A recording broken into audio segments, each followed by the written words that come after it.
अस्सलाम वालेकुम। Welcome to the physics concept.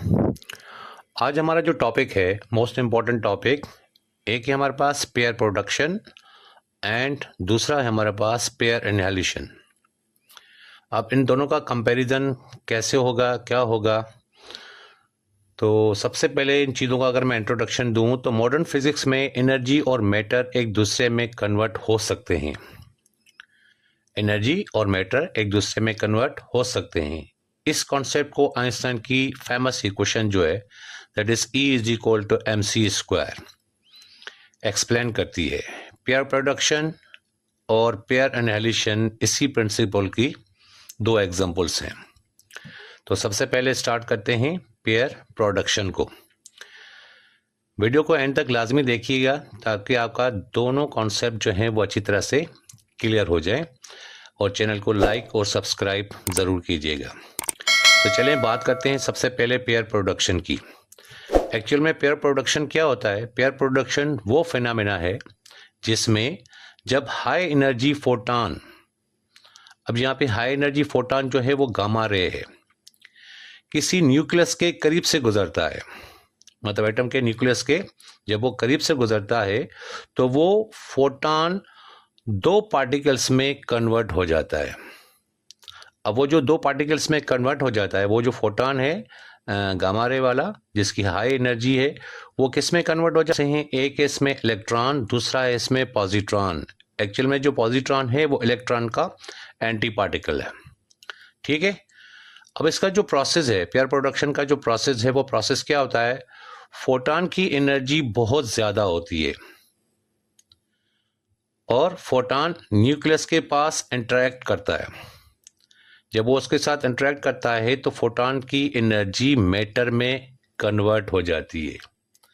ठीक है, ये एनर्जी किस में कन्वर्ट हो जाती है? मैटर में कन्वर्ट हो जाती है।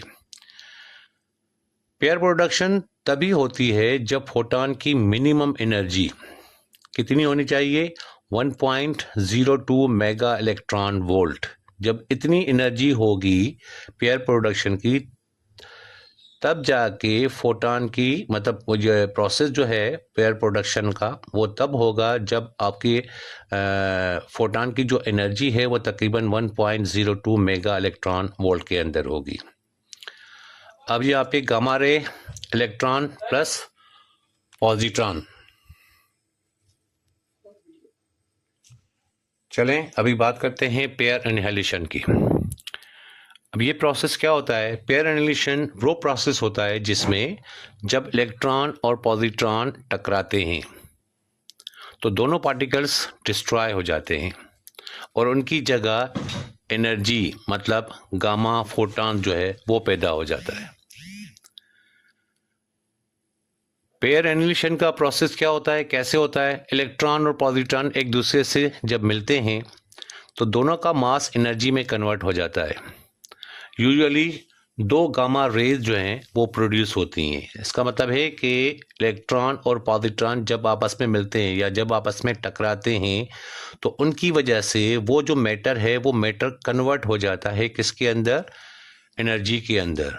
वहाँ पे ये दोनों पार्टिकल्स डिस्ट्रॉय हो जाते हैं और उसके बदले में दो गामा रेज जो हैं वो प्रोड्यूस होती हैं।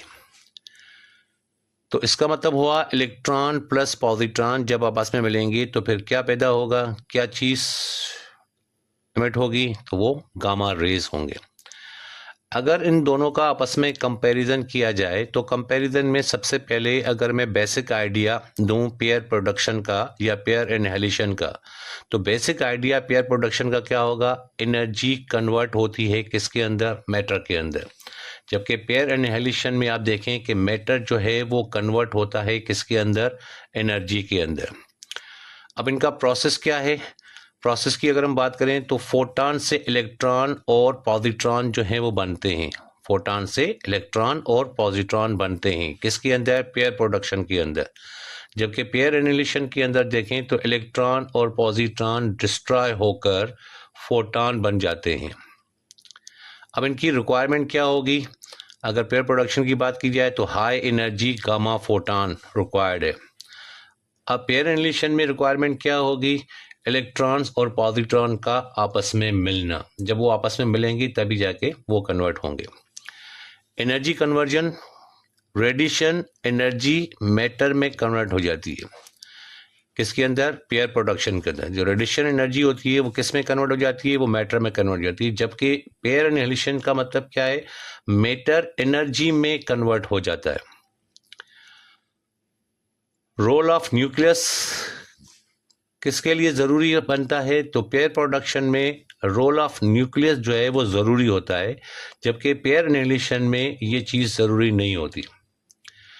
आउटपुट की अगर हम बात करें तो इसके अंदर पेयर प्रोडक्शन के अंदर आउटपुट में हमें क्या मिलता है? इलेक्ट्रॉन और पॉजिट्रॉन मिलते हैं, जबकि पेयर एनिहिलेशन में हमें आउटपुट क्या मिलता है? हमें गामा रेज जो है वो मिलती हैं।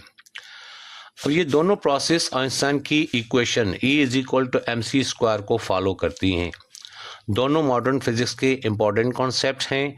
दोनों एनर्जी और मैटर के रिलेशन को एक्सप्लेन करते हैं। इन प्रोसेस का यूज़ कहाँ पे होता है? अगर मैं इसके यूजेस की बात करूँ तो मेडिकल इमेजिंग, PET स्कैन के अंदर, न्यूक्लियर फिजिक्स के अंदर, पार्टिकल फिजिक्स के अंदर और एस्ट्रोफिजिक्स के अंदर। पेयर प्रोडक्शन में एनर्जी मैटर में कन्वर्ट होती है, जबकि पेयर एनिहिलेशन में मैटर जो है वो एनर्जी में कन्वर्ट होता है। तो ये था हमारा आज का topic, pair production and pair annihilation. उम्मीद है ये सारा कॉन्सेप्ट आपको अच्छी तरह से समझ में आ गया होगा। इनका कंपैरिजन भी आप अच्छी तरह से कर पाओगे। तो जाते जाते चैनल को लाइक और सब्सक्राइब ज़रूर कीजिएगा। Thank you.